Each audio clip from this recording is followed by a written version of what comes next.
बच्चों को जय भीम, नमो बुद्धाय, सत्यम नमामि। इस सप्ताह की जय भीम बुलेटिन खबरों की तरफ हम बढ़ते हैं। लोकतांत्रिक पारंपरिक संकेतों को दरकिनार कर कर सत्ता पक्ष के अधिवेशन पर विपक्ष ने कई सवाल खड़े किए थे। इसका संज्ञान लेकर सत्तापक्ष द्वारा सर्वदलीय बैठक बुलाई गई थी और अधिवेशन में कौन से विषयों पर बहस होगी इसकी कार्यसूची दी थी। 17 सितंबर से 22 सितंबर तक चला विशेष अधिवेशन नए संसद भवन, जिसे सेंट्रल विस्टा प्रोजेक्ट के तहत बनाया गया था, इसमें संपन्न हुआ। टाटा समूह की टाटा प्रोजेक्ट लिमिटेड इस भारतीय कंपनी द्वारा इसका निर्माण किया गया। एससीपी डिजाइन के मुख्य वास्तु विशारद माननीय विमल पटेल जी के द्वारा इसकी रचना की गई। नया संसद भवन का आयाम क्षेत्रफल 64,500 चौरस मीटर, 7 लाख स्क्वायर फीट है। इसकी रचना एमपी विदिशा के त्रिभुजाकार विजय मंदिर के जैसी है। भारत का राष्ट्रीय फूल कमल की कल्पना पर आधारित वरिष्ठ सदन राज्यसभा की रचना एवं सजावट की गई है, जिसमें पुरानी 245 आसन क्षमता को 384 तक बढ़ाया गया है। भारत का राष्ट्रीय पक्षी मोर की संकल्पना पर आधारित कनिष्ठ सदन लोकसभा की रचना एवं सजावट की गई है, जिसमें पुरानी 545 आसन क्षमता को 888 तक बढ़ाया गया है। संसद भवन के केंद्र में विशाल संविधान सभागृह है, संयुक्त अधिवेशन लेने के लिए जिसकी आसन क्षमता 1272 है। विशाल संविधान सभागृह में भारत के लोकशाही का वारसा दिखाया गया है। इसमें भारतीय संविधान की मूल प्रत रखी जाएगी। 971 करोड़ की लागत तथा 29 महीनों में हमारा यह नया संसद भवन तैयार हुआ है। हमारे देश के प्रथम नागरिक माननीय राष्ट्रपति जी होते हैं, उनके ही द्वारा विदेशों से देश का व्यवहार चलता है। वह तीनों दलों के प्रमुख होते हैं। फिलहाल में माननीय द्रौपदी जी मुर्मू हमारे राष्ट्रपति है। कई हस्तियां नए संसद भवन के उद्घाटन पर आई थी, पर माननीय राष्ट्रपति जी को उद्घाटन पर नहीं बुलाया गया था। 33% महिला को प्रतिनिधित्व देने वाला महिला आरक्षण बिल दोनों सदनों में पास हुआ, जिसमें कोटा के भीतर कोटा का मुद्दा उठाकर विपक्ष ने वंचित तबके की महिलाओं का प्रतिनिधित्व सुनिश्चित हो, इसके लिए आग्रह किया। अगली जनगणना होने पर ही इस प्रावधान की अमल बजावनी होगी, यानी 2029 के आम चुनावों के बाद महिलाओं को इसका फायदा मिल सकेगा।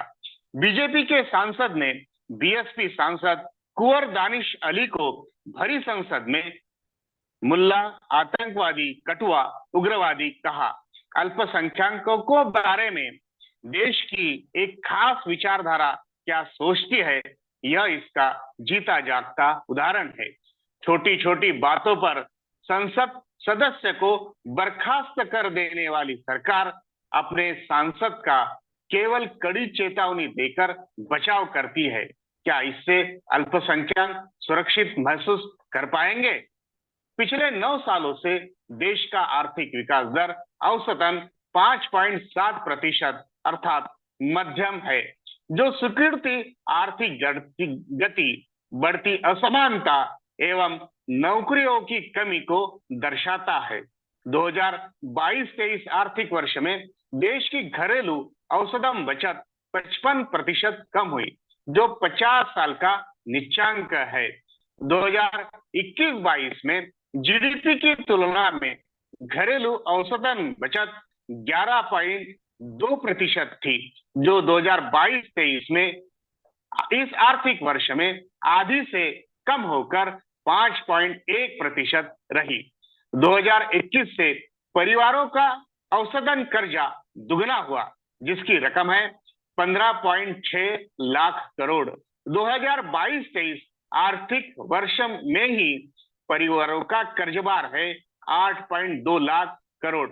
आरबीआई की यह रिसर्च रिपोर्ट देश के परिवारों की पतली हालत को दर्शाती है और अर्थव्यवस्था कहां जा रही है इसका निर्देश भी करती है। एसबीआई सहित अन्य 15 बैंकों का करीब 3,849 करोड़ रुपए का कर्जा डुबाने पर सीबीआई ने unity infra project limited company तथा उनके संचालकों पर एफआईआर दाखिल किया है। बड़ी बड़ी कंपनियां कैसे बैंकों को लूटती है, यह इसका उदाहरण है। सन 1863 में शुरू हुई लंदन मेट्रो विश्व की सबसे पुरानी तथा पहली मेट्रो है। 750 किलोमीटर से ज्यादा लंबे जालों से व्याप्त चीन के शंघाई शहर का मेट्रो मार्ग विश्व का सबसे बड़ा मेट्रो प्रकल्प है। भारत में 2006 में पहला मेट्रो प्रकल्प दिल्ली में आया। 2014 में मुंबई में घाटकों पर अंधेरी वर्सोवा मार्ग पर मेट्रो पहली बार दौड़ी। देश में अब 16 शहरों में मेट्रो प्रकल्प कार्यान्वित है, तो 27 शहरों में प्रकल्प खड़े किए जा रहे हैं। देश में 800 से अधिक लंबे मार्ग पर देश की मेट्रो सेवा चलती है, पर पिछले 7 सालों से शुरू हो चुके सारे मेट्रो प्रकल्प बुरी तरह घाटे में चल रहे हैं, जिसका भार नगर पालिकाओं को ढोना पड़ रहा है। भारत और कनाडा की तनातनी दिन ब दिन बढ़ रही है। 5 आइज करार Canada, Australia, New Zealand, Britain, America, इन 5 देशों में हुआ है।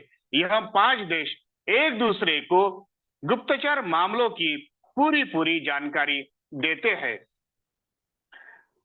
इनमें से ही शामिल एक आध देश की गुप्तचर एजेंसियों को कुछ हाथ में लगता है तो यह जानकारी अन्य बाकी 4 बचे देशों में बांटी जाती है।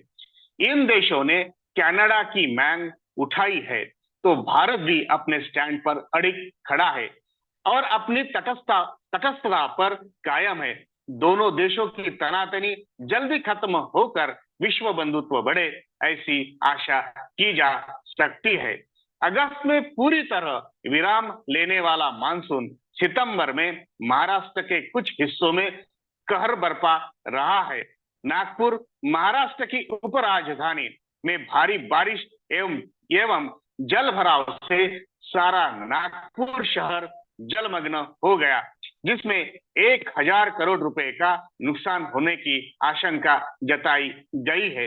इस विपदा में महाराष्ट्र के नागपुर क्षेत्र के उप मुख्यमंत्री मुंबई में होने पर उनको अपने लोगों की जरा भी चिंता नहीं है, ऐसे आरोप विपक्ष लगा रहा है।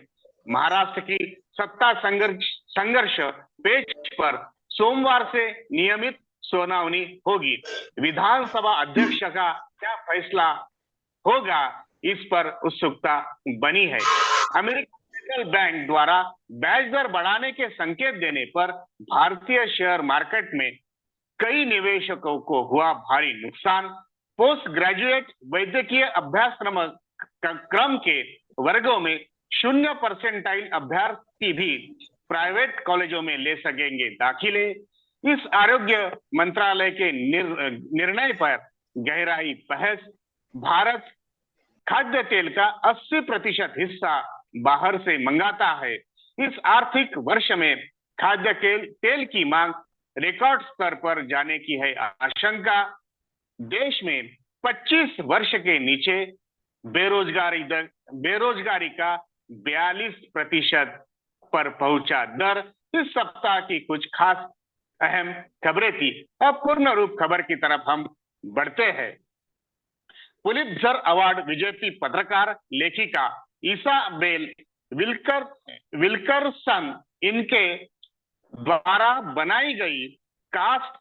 द्वारा लिखा गया caste its origin of our disconnect एक किताब पर आधारित ओरिजिन फिल्म बनाई है, जिसको दुर्वे जी ने दिग्दर्शित किया है। इस फिल्म में जातिवाद का भूत और वर्तमान समय का वास्तव कैसे विश्व भर में एक समान काम करते हैं दिखाया गया है। भारत के दलित पीड़ित समाज की व्यथा इसमें कथा व्यथा भी इसमें फिल्माई गई है। पहली बार किसी अंतरराष्ट्रीय फिल्म में विश्व विख्यात युग निर्माते युग नायक डॉक्टर बाबा साहेब अम्बेडकर जी को उल्लेखित किया है तथा उनके विचारों को संजोया गया है। नांदेड़ महाराष्ट्र के बुद्धिजीवी संशोधक डॉक्टर सूरज एंगड़े, जो फिलहाल अमेरिका में स्थित है, वह भी इस फिल्म में किरदार निभा रहे हैं। फिल्म आने वाले समय में सिनेमा घरों में होगी। इसी खबर के साथ मैं जय भीम बुलेटिन को विराम देता हूं। सभी के सहकार्य के लिए धन्यवाद। आपका नम्र। सभी को जय भीम, नमो बुद्धाय, संगम नमामि।